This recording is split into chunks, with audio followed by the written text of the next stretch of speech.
కళ్ళల్లో కన్నీరు కరుతా ఉంటే,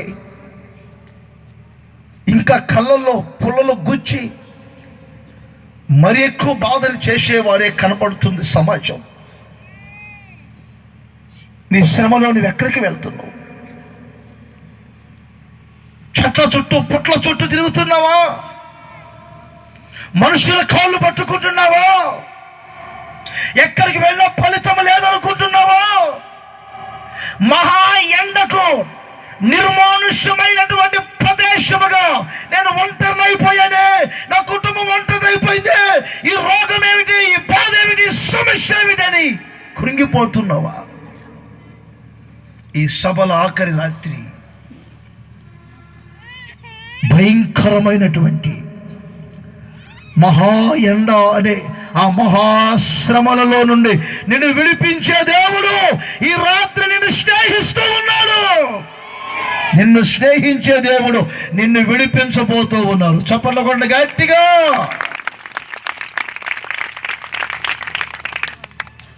ఈ ఎండ తగిలినప్పుడు అంటే మహాశ్రమలు, ఎండ అంటే అర్థమవుతుంది నేను చెప్తుంది, ఈ ఎండ కాదు నేను చెప్తుంది. ఎండ అంటే ఏంటి? అది శ్రమలు, మహాశ్రమలు.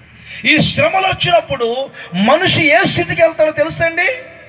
ఒక 3 మాటలు మీరు నోట్ చేసుకోవాలి. ఈ మొదటి పాయింట్లో చదవరులో ఇప్పుడు తీయండి. యోనా గ్రంథం దొరకదు. ఇంత కీర్తనలు అంటే అజంటి తొందరగా తీశారు. చూశారా? ఇప్పుడు లేట్ అయిపోయింది. యోనా గ్రంథం 4:8 అన్నారా? చూశారా? కాయగా ఏం కాసింది?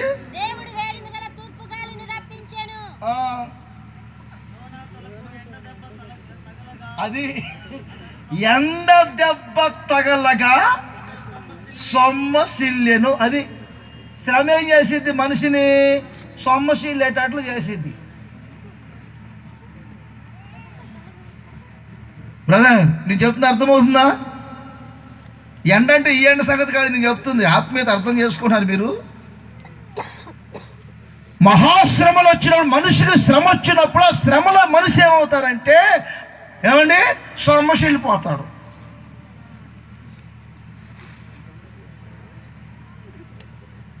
ఆ నెల క్రితం పెళ్లి చేయకముందు ఆ పిల్ల పంజాబీలో ఉంది. పంజాబ్ అంటే రాష్ట్రం కాదండి, పంజాబీ డ్రెస్లో ఉండి అస్సలు కుందేళ్ళ గంతులు వేస్తుంది. అటుగంతులు ఇటుగంతులు, ఇటుగంతులు అటుగంతులు. 6 నెలలేనండి పెళ్ళి అయ్యి.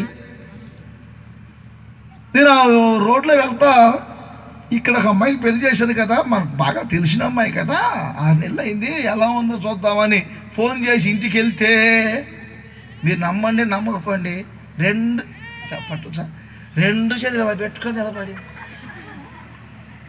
6 నెలలే. ఏంటమ్మా ఇలా అయిపోయావంటే, ఏ అన్నం పెట్టుకొని వస్తుంది, ఫోన్ చేస్తే తిందామని, తిందాం వాడు చేయడు. 6 నెలలకి ఇలా అయిపోయింది మనిషి. మీకు అర్థమైందా? శ్రమ వచ్చినప్పుడు ఎంతటి వ్యక్తి అయినా సొమ్మసిల్లిపోతాడు. యోనాకి ఎండ దెబ్బ తగిలింది, అంతే సొమ్మసిల్లిపోయాడు. మరి దేవుడు ఏమన్నారంటే, భౌతికమైనటువంటి జీవితంలో ఎండ దెబ్బ తగిలి సొమ్మసిల్లిపోయావో, ఆత్మ సంబంధముగా కొన్ని వచ్చే శ్రమలకు సొమ్మసిల్లిపోయారేమో, ఆ సొమ్మసిల్లిపోయే అనుభవాలలో నుండి ఈ రాత్రి నేను మిమ్మల్ని విడిపించబోతున్నాను.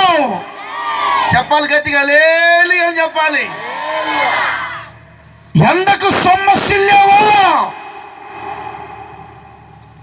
పూర్తిగా అలసిపోయావా? అడుగు ముందుకు వెళ్ళకపోతున్నారా? ఎంతో మంది భక్తులు నిర్మానుష్యమైనటువంటి పరిస్థితులు వచ్చినప్పుడు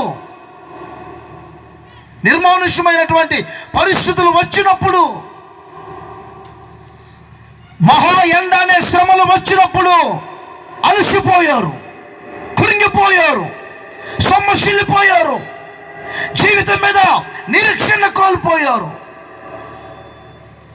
సంసోనుకు కొన్ని శ్రమలు వచ్చినప్పుడు సంసోను ప్రాణాన్ని తీసుకోవడానికి కూడా ఇష్టపడ్డాడు, అలసిపోయి. బాగా వినాలి. ఏలియాకు ఒక బెదిరింపు వచ్చింది, నేను చంపుతానని. బదరీ వృక్షం కింద అలసిపోయి కూర్చున్నాడు, సొమ్మసిల్లిపోయాడు.